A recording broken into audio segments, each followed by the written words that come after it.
Well, as I always say, I love having the artists on when Laguna starts having all their art festivals going on. Sawdust goes all the way to August 30th.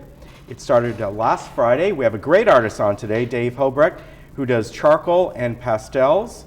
Good to have you on today. Thanks, appreciate it. How long have you been at the Sawdust? Have you been Actually, there first year? First year, yeah, we're excited. We got your lottery ticket in? I know, we got picked. We have a gallery downtown. And right on PCH. Oh, you do? Yeah. Okay. And so, but you know, there's qualifications to get into Sawdust, and this was our first year of being able to do it because living in Laguna now for a period of time and whatnot. So this is our first year of doing it. We're excited. That is great. It's fun. So you work in charcoal and pastels, right? I do. It's charcoal pastel paintings, which I call them paintings because I do all brush work. I grind it up, I mix them together, and then I brush them on and take them back off with erasers. All right, we have your art here. You know, that sounds familiar because my 8-year-old daughter does it with her chalks. Oh, just nice. like the sidewalk chalk. It's messy and fun. Thing. Oh yeah, it's great so stuff. So we're seeing one here. Now, I looked at your website. We're going to look at that, but we can pick up any one you want and put it up here on the desk, and I'll kind of hold it up here. Sure. And I want to mention that you're in booth 209 because on the website they don't put those booths up anymore. And there we go. All right, so what I'm noticing first here, these are like lithographs of your work? Yeah, because obviously you didn't do the work on here. Correct. So what we do is the originals are quite large, like the Hank Aaron one is an original. That big one right there, the framed one, is an original. And then what we do is those usually sell, so we'll scan it, a real high-res scan, and we'll offer 4 sizes of prints. So this is a giclée, which is like an ink-based print, and that's one of the sizes that we offer at Sawdust. We have them all, but that comes in the 4 sizes. Those are our minis. Yeah, these are really nice. Oh, thank you. So, there are most of your work black and white? All of it's black and white. Okay. We do all black and white and only sports. Okay. That's it. Some are based off memorable moments. Some, like that one you're holding up, is something I just made up out of my head. That one's called The Perfect Day. I like that one. We worked on this one with Derek Jeter. That's a copy of the one we worked on with Derek when he was retiring this last year. Oh, really? We were able to do that. He signed 150 of the large ones that's distributed out of New York. And basically the concept was his last curtain call. So you got some connections. Yeah, we got lucky. We got some good stuff going on. And then these right here down below are the top 6 Yankees of all time. So he's kind of really entering into that group. Yeah. That is fun. Great. What a great concept. Yeah, that was a fun one to do. I got to put people I know in the audience. And, did you really? Yeah, make that up. So that was fun. All right, and I like that. We have a couple more here. Yeah. So tell me again your process. You have you start out with charcoal. Well, I start out with just a white, of course, canvas. I make my own canvases. Try to go old school and build everything. So I build the canvas. It starts white. I do just a basic outline in pencil, just to sketch it out, kind of place the figures. The one you're holding up right now is we did the piece for Floyd Mayweather for the Pacquiao-Mayweather fight. Okay. So this was in Vegas in May. Wow. So that was fun. It was actually a 12-foot painting. This is a small print of it.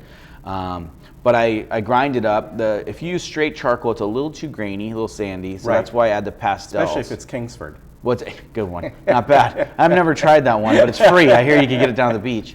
But I get it. It's a little too grainy. I put the pastel in it, and that's what I could get my blends and kind of make it right, because the pastels are oil. Are they oil based? No, I don't do the oil ones. I do the chalky ones that are like the square ones. Oh, sure. They're more clayish feeling, so you could do that. So the charcoal that you use to start out with, are you using natural like vine charcoal? Or no, I used to and grind that up, but now I'm starting to buy it and it's already grinded up into dust form. Then I get the pastels and grind that up and then mix it up. So it's kind of, I used to buy that stuff and grind it myself. Yeah, I didn't, because I remember years ago I sold art supplies and I don't remember back then having it pre-ground. Yeah, now they have jugs of it, which saves me a lot of time. Now, do you mix it with water or do you need to mix it with some oil, a different kind of medium? Oh no, it's all dry applied, Oh, it is all dry? It's all dry applied. I brush it on, clean it up with eraser. Use different erasers for different textures because to get more realism you need texture, not just one type but different types of feels. So different types of erasers to bring back the white off the black part. Yeah. Is this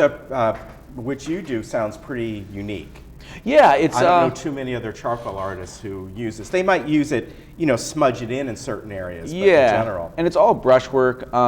Yeah, I tried to kind of separate myself from the masses. I used to do oil painting and watercolor and acrylics and all that stuff, but I wanted to kind of just get into something different that not everybody's doing. So it started off where I was putting tons of stuff in it, like even whiteout. I was flicking whiteout on it. Yeah, I remember using whiteout when I did. As what they used to call put in the little specular highlights. On spray for waves, I was doing that, and then I kind of just was adding and subtracting. And then I got this formula down pat that works and works well for it, and I like it. I like the feel of it, so I just kind of stuck with that.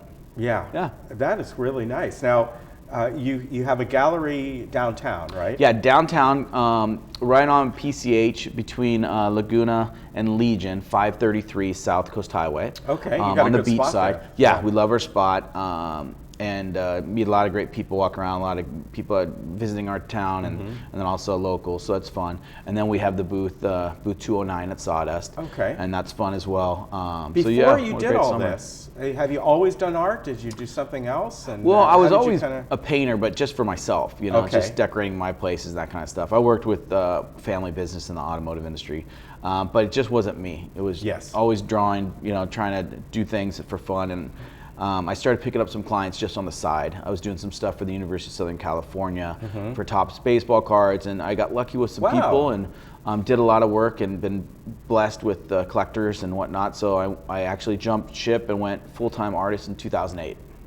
Yeah, and that's it's a scary move, but it's great that you were able to do it. Yeah, people thought I was nuts, but it was you have it was a great deal.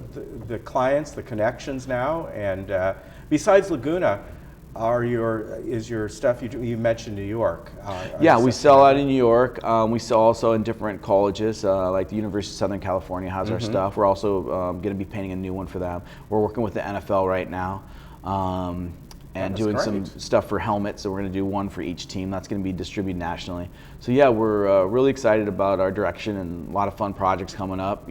So yeah, we're now the Sawdust. How often are you there during the week? Since it goes 12 hours each day. Yeah, 12 hours each day. I have great help. My wife Carly's there helping out running it and having some other people there. I'm going to be live painting on Thursday, Friday, and Saturdays. That's so great. So people want to see how you do this. Yeah, they could come and take a look because I go real hardcore, at least I try to go realism. So there's layers and a build up to that. So I'm going to show people like what I do because at the beginning it looks horrible, and then it starts to take shape. So yeah, they could come and hang out and watch me paint. And that is what's so cool about the Sawdust. Not just coming down there and buying stuff. You get to meet the artists, and more than likely you get to watch what they do, and they want to interact with you. They're very happy. Every artist I've ever come across that we've interviewed on this show has been very receptive to people coming there, asking questions, finding out how they do something, learning the process, because they're proud of that. It's great. I actually like to watch too. I go to the place where they blow the glass, and it's fascinating on some of that stuff. And we used to go to the Sawdust for as just fans of Sawdust Festival before we're now being a part of it, and we used to watch all the people and you could see them work and all the different crafts. It's a lot of fun. It's a blast. Open 10 to 10 daily, all the way through daily. August 30th. You can go to sawdustfestival.com to get the information. Again, you're 209, right? Yep, booth 209. Right when you walk in, you'll see us. Go by, say hi to Dave. Look at his great work here. Watch him Thursday. He'll be there at least to watch Thursday, Friday, and Saturday. Friday, Saturday. All right. Great fun down there. Enjoy it. Thank you. Good to have you on, Appreciate it. All right. We'll be right back.